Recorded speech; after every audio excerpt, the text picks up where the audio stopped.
Welcome to the We Are VIP podcast. Each week, your host, Casey Hasten, Director of Recruiting at VIP, will bring you valuable insights from thought leaders, introduce you to incredible companies, and bring you tips for landing your dream job from our team of executive recruiters at VIP. And now, Casey Hasten. Welcome to the We Are VIP podcast, a podcast devoted to adding value to your career or candidate search, brought to you by VIP. I'm your host, Casey Hasten, Director of Recruiting with VIP, Executive Recruiter, and your all-around hiring guru. And it is my goal to help you as a job seeker or as a company looking to build a better culture by bringing you fabulous guests each week. And today is no different. So let me introduce our guest for today, which is Hollis Roberts. And she is a career consultant and partner at Career Design Associates. Hollis's goal is to help you create a rewarding and successful career path by maximizing your gifts, talents, and what you love to do most. She is a trained career design consultant. That may sound familiar to some of y'all. We had Heather Armstrong on a few weeks ago, and an InCope LinkedIn profile expert. We're going to find out what that means here in just a moment. And today she's here to share her tips for putting your best foot forward with recruiters and hiring managers through the use of your personal marketing collateral. We're going to talk about that too. That's your resume, your cover letters, your social media accounts, and more. So Hollis, thank you for being with us today. Hi, I'm so glad to be here today. Yeah, and so tell us a little bit, you're with Career Design and how you got there and all that good stuff. Sure, yes, I've been with Career Design for a year. Career Design has been around for over 40 years. It's one of the very first career change companies in the country. I specialize in helping clients market themselves when they're going through a job change or career change. And I got into this line of work after spending over 10 years marketing big companies. I was ready for my own career change and loved working individually with people and decided I would use my skills to help people market themselves towards a job that they really want. What a great pivot. I love that. And, I love that you're so passionate about what you do, because that's my goal too, is to help people find what they're passionate about so they never work a day in their lives, right? So before we jump right into the resumes, I wanted to kind of get your opinion. The economy has shifted so much this year, and we're faced with a growing pool of candidates that are struggling to get noticed by employers because unemployment's pretty much at an all-time high still, right? And so I'm curious what advice you might share with people to help them, whether new grads or career changers or job searchers, help them stand out in the marketplace. Or not stand out, but help them have the right mindset in the marketplace. Yeah, I think there's a few things I could share here. The first I would say is to get really clear on how to actively search for a job. So a lot of folks that I know, they search for a job by applying online. They get their resume ready and apply online, and that's their only search tactic. And then months in, they get really defeated that they're not getting any calls back. And so the first thing I would share is that the job search, the way people find jobs has really changed over the years. And so to get themselves familiar with how people really connect with positions, and that's a lot of times through people. So through a recruiter, through somebody that they know, and that's really important. Otherwise, you'll get defeated without giving yourself a real chance. And the second thing I would say to anyone, no matter where you are in your career, is to invest in knowing who you are and what you do best. Because when you're doing work that you are really great at, you'll be successful, but then it also becomes really easy to market yourself. So investing in knowing yourself, I think, is one of the best things you can do for yourself in your career. I happen to agree with you. Invest in yourself and know what you're good at. Do that self-reflection and do that work.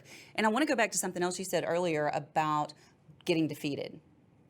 And then you get that interview call and you walk in with that defeated mindset. You've already lost the job. Would you agree? I would, and it hurts my heart because I see so many clients who come to me after months or even years of not being able to find a job, and they lost all their confidence in what makes them special and why they should be hired.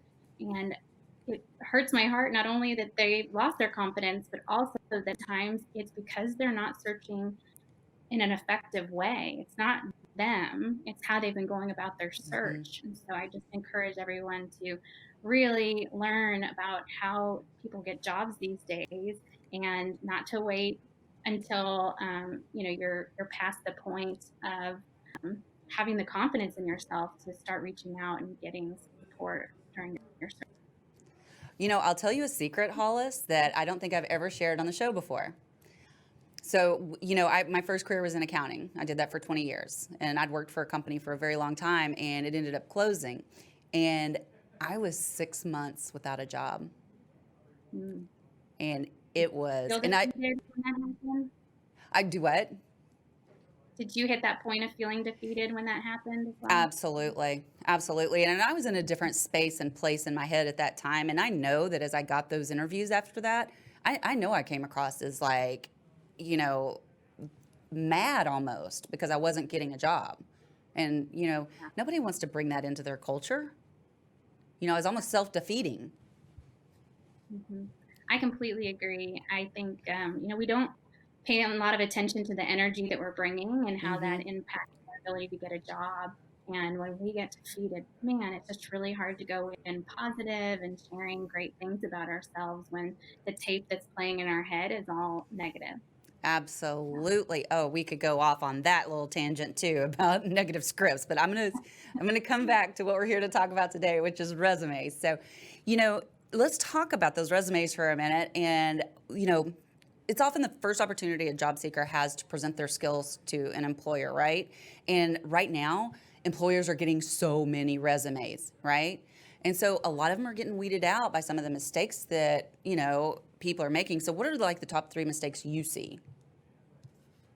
Sure. I think the top mistake that I see is not knowing why they should hire you. So I see so many resumes that talk a lot about their job history, the things that they've done, but it doesn't add up to a story and it Mm, doesn't really share what sets you apart. So you just share oftentimes, I've done these tasks in my past jobs and leave it to the employer to decide how you would benefit their company.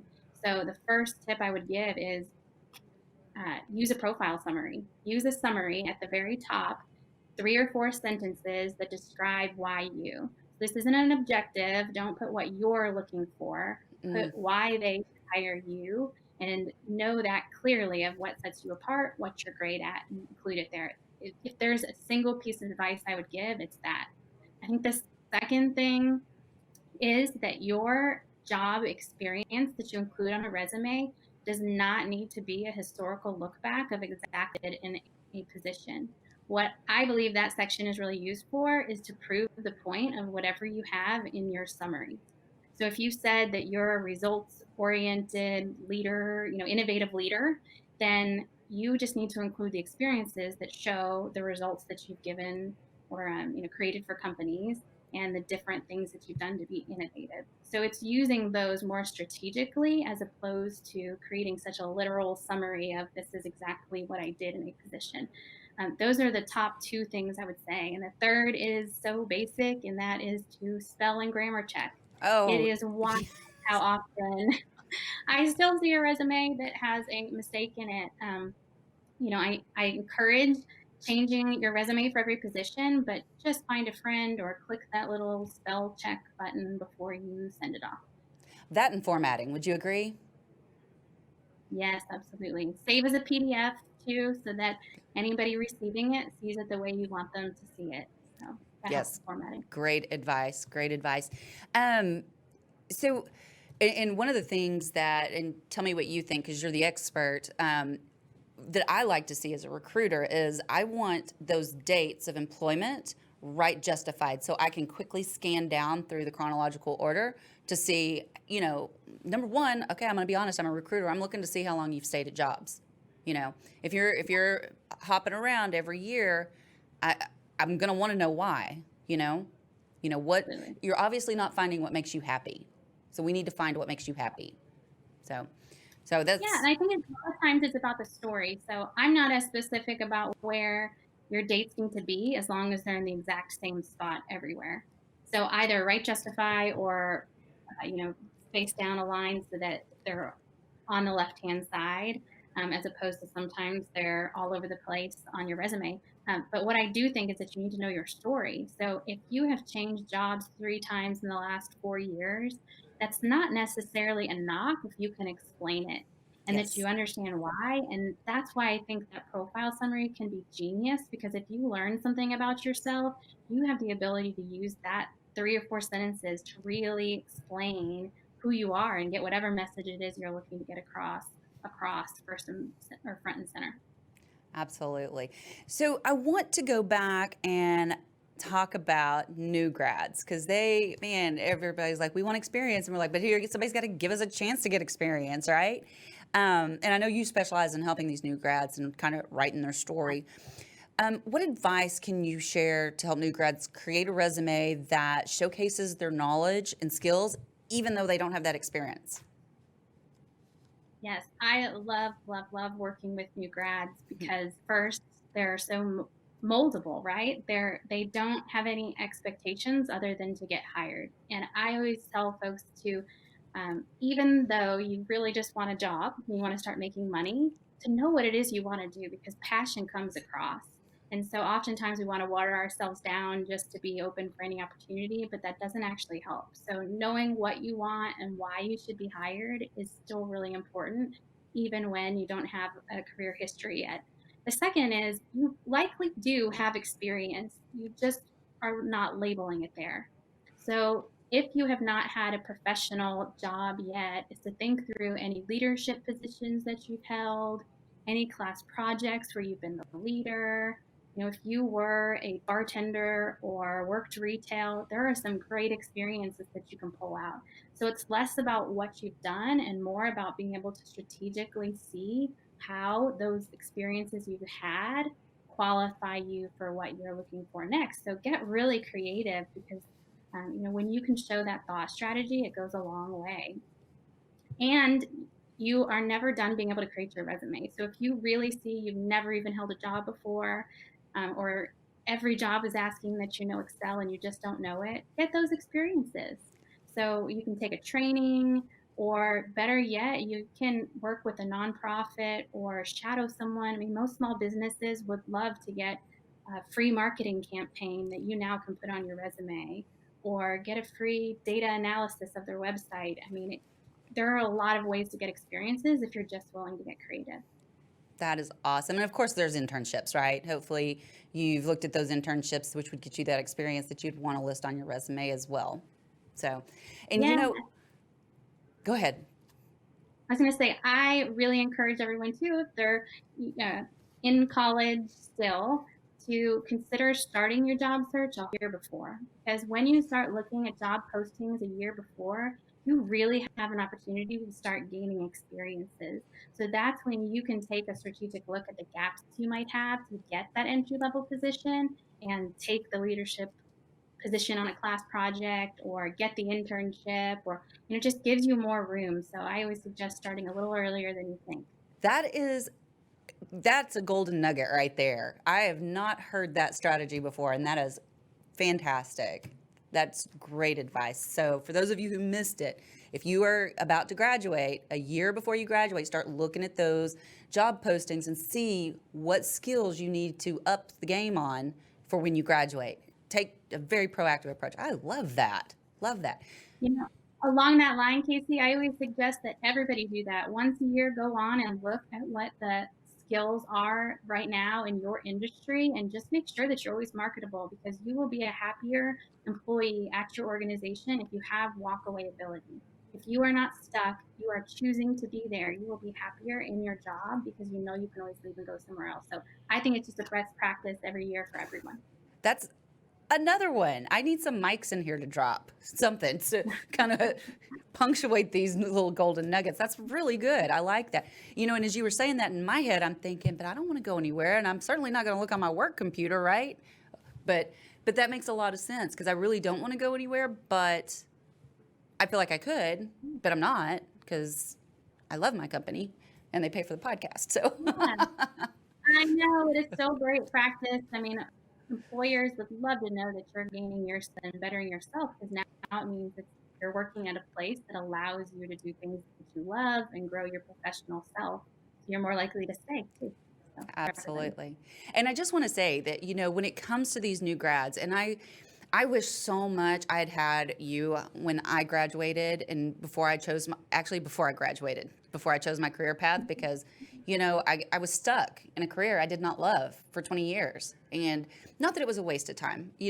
Everything, the good comes out of everything, right? And it helped me understand better to recruit for what I do now for accounting and finance. But still, if I'd have had somebody that said, no, no, no, you're not wired to be an accountant, you need to be talking to people all day long, it probably would have helped me out a little bit.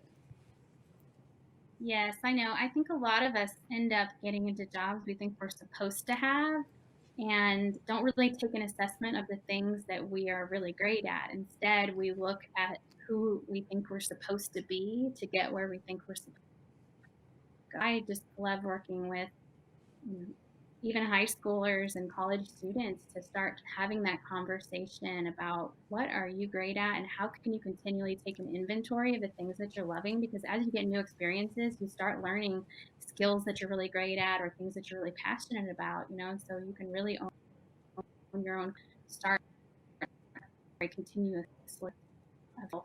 And that's where that self-awareness piece comes in. And again, employers are that you understand yourself and the tools you can bring at any situation. So it's such a win-win. Yeah, that is so amazing, and I love that. And I'm hoping that we can eventually kind of revolutionize where we start or how we direct kids. Like, I was told in school I was always good at math, so you should go be an accountant. But I don't like math, So I think that I just think those assessments that look at who you are at the core are so important. So, and do you guys have an assessment that you use that's similar to that? We do. We actually have a series of assessments that we use, and it differs depending on whether somebody's in high school, college, or into their career, which mix that we use. We're really passionate about taking a holistic look at who someone is and they're really passionate about doing. Often we're passionate about things that we're also good at, and it's really thinking about that mix that's in, and knowing that there are a lot of jobs out there you have no idea exist, and it's more common than you think to create capitalizes on what you're good at. And so I agree. It's a lot about it getting experience and knowing what's out there. Otherwise, we go off that list of 5 or 10 careers given by our college counselor and pick one on the list and say, I'm good at science, I should be a doctor, when really there's a whole lot more to you than just great at science. That is so true. So I know, and like when I was talking to you the other day, we were doing a little pre-conversation on this, and you just get really excited when we start talking about this because you look at the resume more in a holistic view. And so, and I know you call that the marketing collateral, but so another piece of that is the LinkedIn profile. So what are some things that you often see missing or not addressed in people's LinkedIn profiles? Yeah, I think the biggest thing I see on LinkedIn profiles is that people misunderstand how a profile can be used. So I like to tell my clients, think of your personal landing page. And immediately that will change how you think of it. Because this isn't just a place so you can have an account and talk on LinkedIn. This is a place where to share your career. And just like any website for any product or company, there's always a landing page. That first page lands on when they put in your URL. And whatever you see, first part of the screen is most important. And that's the same for your LinkedIn profile, that your headline, your photo, banner image, and the first lines of your about summary are the most important. So pay attention to what people are seeing and what message you're giving out by going to your own page and seeing what is the experience somebody gets when they visit my page. And when you start viewing it as your own personal landing page, it's something that you can build for your career instead of this place that you have to go when you want a job and you refresh once every 10 years. It becomes a really important piece for you.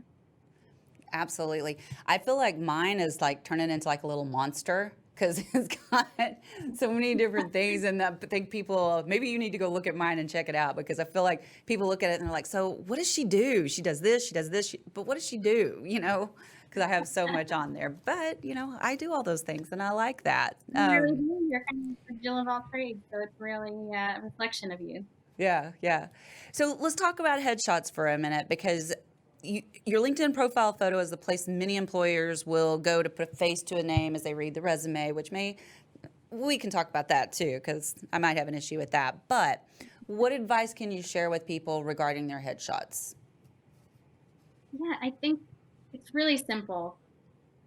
Have a photo where you're smiling. Yes. You're the only one in the frame, and you have background. So by blank, I mean it can be trees, but there's just where you are the front and center to the photo, and make sure you're smiling. It's so interesting because even when somebody gets a professional headshot, sometimes it's actually worse because they start doing this serious look thing where they're giving like a straight face or furrowed, and they really don't look approachable. So it's much better to just make sure that you look like you are approachable, you're smiling, you're friendly. I mean, those are all really important things for your photo, not that it was professionally shot. I would rather it be, your best friend took a picture of you in your own house than something that looks overdone and not friendly. And I just want to point out, because I look at profiles all day long on LinkedIn, so I see a lot of crazy pictures. I'm going to just tell you. Just to add to that, I recommend, like you said, it's you, not your family, not your dog. It's you, right? And then the other thing, remember, this is a professional website. This is not Facebook. I seriously came across somebody in a bikini. Oh my goodness. Yeah, it's really interesting what people choose to put up there. I've actually heard a lot of folks too who they don't want their employer to find out that they're searching for jobs, so they don't want to put a picture at all.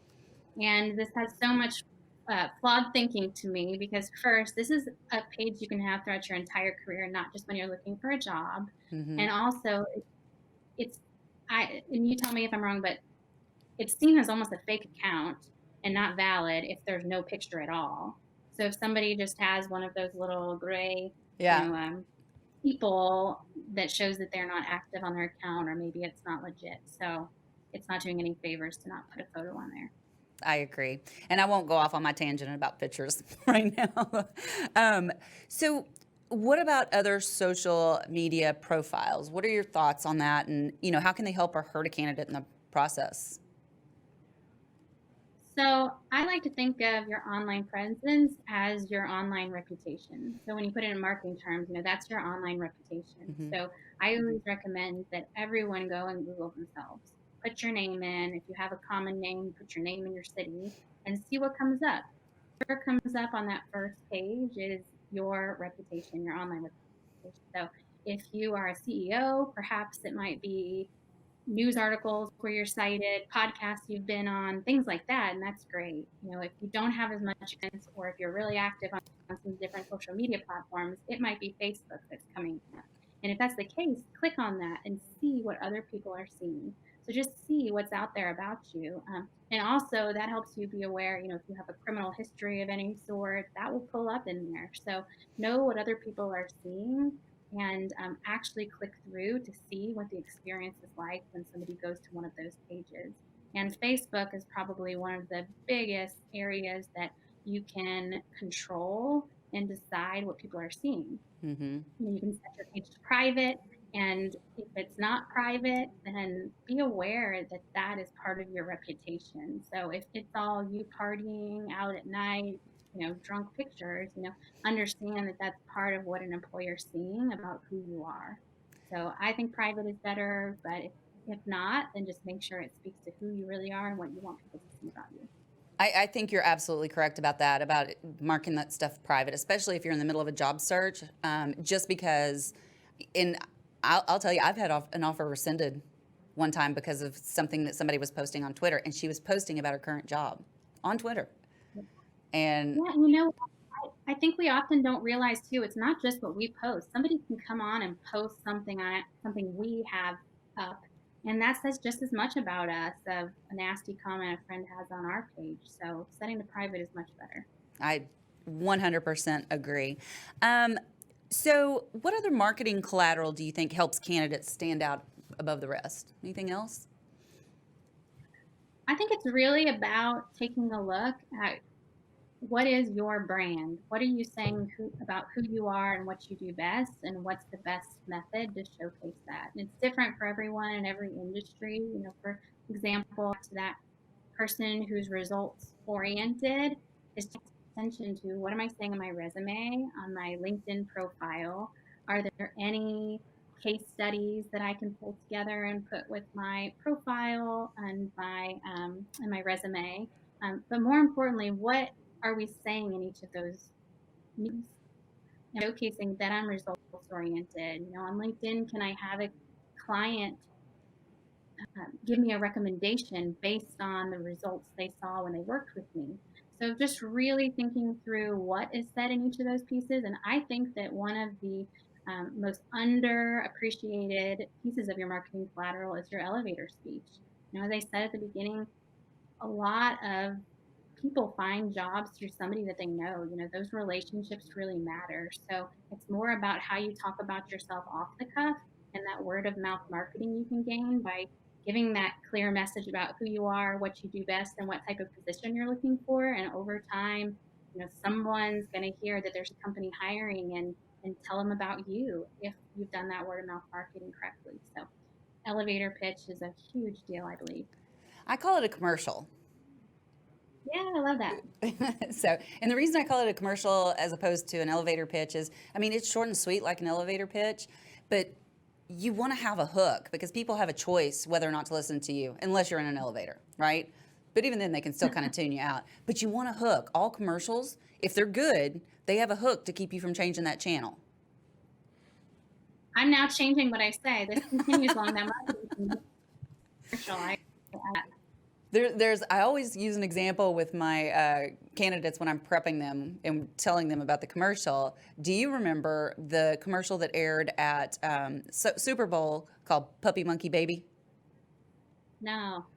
Okay, so Puppy Monkey Baby was a puppy on the bottom, no, puppy on top, monkey in the middle, baby on the bottom. And it was getting everybody to do a conga line, right? And it's like, but you sit there and you watch this and it's going puppy, monkey, baby, puppy, monkey, baby. And then it just sticks in your head. And so what I tell my candidates, I was like, I want you to be the puppy, monkey, baby. I want you to be dancing in their heads while they're meeting with other candidates. That's how strong your hook needs to be. That's fantastic. I love that analogy. And I agree completely. Because a lot of folks, when they start out building their commercial, they start out with the things that everybody else does too. If I had $1 for every time I heard about an account manager who can really build relationships, I'd be a millionaire because that's the basic core need for that role. So keep going. I try to go 5 or 6 layers deep to figure out what do you really do? What's the common thread that you've brought to every job and every company you've been at? Because there's something there beyond just that you can do the job. I love it. I love it. Hollis, you are not going to believe this. We are almost out of time.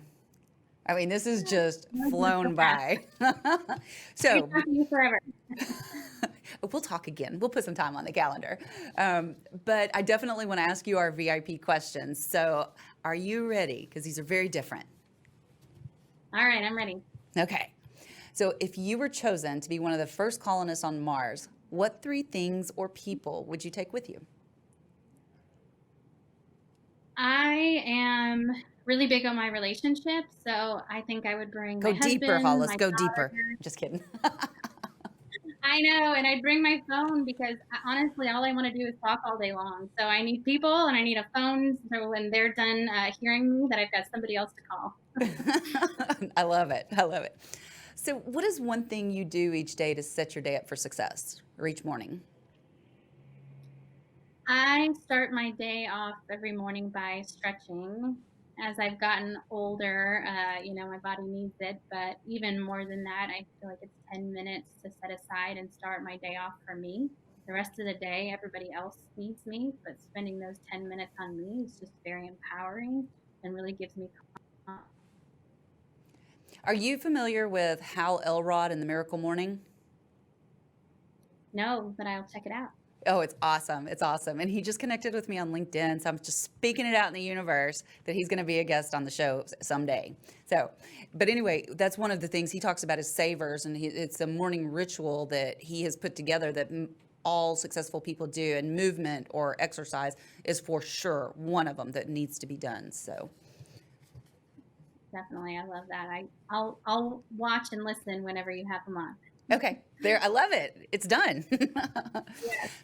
All right, my final question for you. If your life's work was being summarized in a news article, what would the headline be? I think it would be, she helps people get where they want to go. That's my common thread I've had throughout my career. And I think even throughout my personal life too, is I just really love helping them achieve the things they hope to achieve in this world. So that would be mine. Well, you do a great job at it, and I just couldn't be prouder to, be a strategic partner with you guys and be able to send people over there and not worry about it, not worry that they're going to get the help that they need. So thank you again for that. We love you so much, Casey, and thank you again for having me on today. Well, how do people find you? Oh, yes. You can find me on LinkedIn, Hollis Roberts, or at career-design.com. Those are the two best ways. Awesome. Well, I just have one last thing to say to you. You are a VIP. I love it. Thank you again. I really appreciate it. And that's a wrap for today. Join us next week here on the We Are VIP podcast. We'd love to know how we can help you be a VIP. To find out more, log on to wearevip.com.